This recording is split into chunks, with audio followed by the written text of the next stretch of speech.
Assalamualaikum warahmatullahi wabarakatuh. Saya Jessica Nadia Putri dari Teknik Industri 2 dengan nomor BP 22101154250040. Baiklah, saya akan membacakan perkembangan panel input. Tugas merangkum artikel atau jurnal mengenai perkembangan alat panel input. Rancang bangun sistem fleksibel ATS berdasarkan perubahan arus pada instalasi listrik kapal berbasis mikrokontroler. Latar belakang, ketersediaan pasokan listrik pada kapal laut merupakan sesuatu yang sangatlah penting. Ini disebabkan karena semua peralatan penunjang pada kapal laut memerlukan pasokan listrik yang bisa dikategorikan tidak boleh mati atau terdapat rentan waktu ketidaktersedianya pasokan listrik.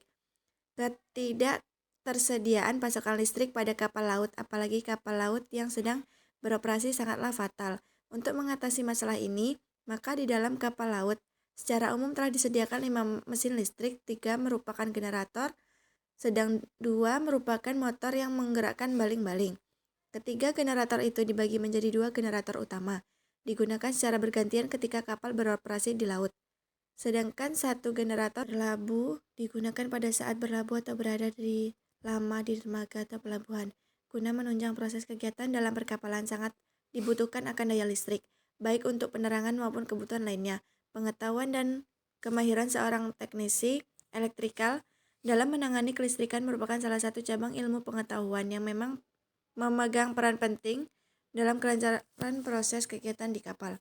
Menyikapi permasalahan di atas, tentunya dibutuhkan suatu terobosan untuk membangun suatu sistem pengontrolan perpindahan suplai energi listrik yang dapat diaplikasikan pada jaringan listrik yang kecil.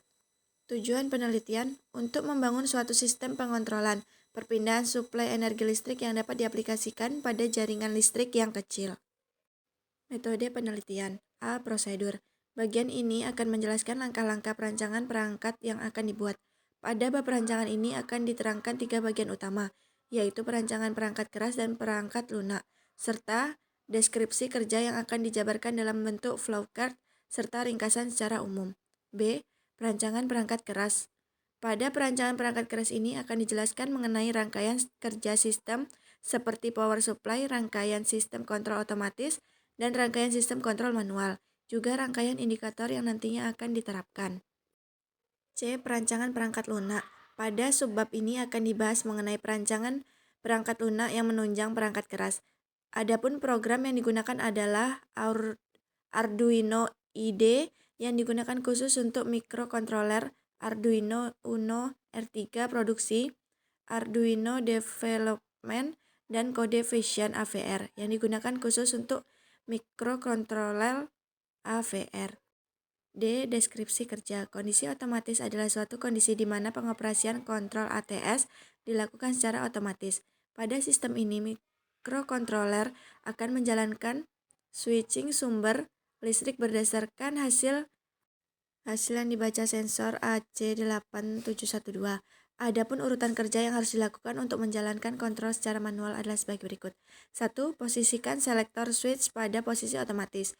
Kedua, sensor AC8712 akan bekerja membaca penggunaan listrik berdasarkan perubahan arus. 3. Jika penggunaan daya listrik dalam hal ini dilihat dari perubahan arus kurang lebih 0,75, maka relay switching 1 yang aktif yang berfungsi untuk menyambungkan sumber 1 ke beban. 4. Jika penggunaan daya listrik dalam hal ini dilihat dari perubahan arus besar dari 0,75, maka relay switching 2 yang aktif yang berfungsi untuk menyambungkan sumber 2 ke beban. Batas arus yang disetting adalah 1,5 A. Berdasarkan hasil pengujian yang dilakukan dapat dilihat 1. Ketika tidak ada sumber yang menyuplai, maka lampu merah menyala. 2. Ketika sumber 1 yang menyuplai, maka lampu indikator hijau akan menyala. 3. Ketika sumber 2 yang menyuplai, maka lampu indikator putih akan menyala. 4. Ketika sistem pada keadaan manual, maka lampu kuning yang menyala.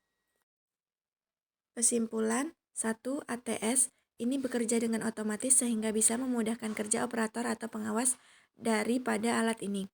2.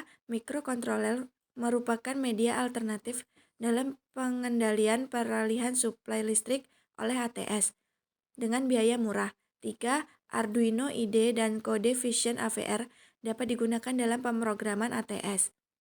pada instalasi listrik kapal baik sebagai pengontrol sistem otomatis maupun sistem manual. 4. Rangkaian pengunci pada kontraktor bertujuan agar tidak terjadi gangguan berupa short circuit pada sistem. Baiklah, sekian penjelasan dari saya. Saya akhiri. Assalamualaikum warahmatullahi wabarakatuh.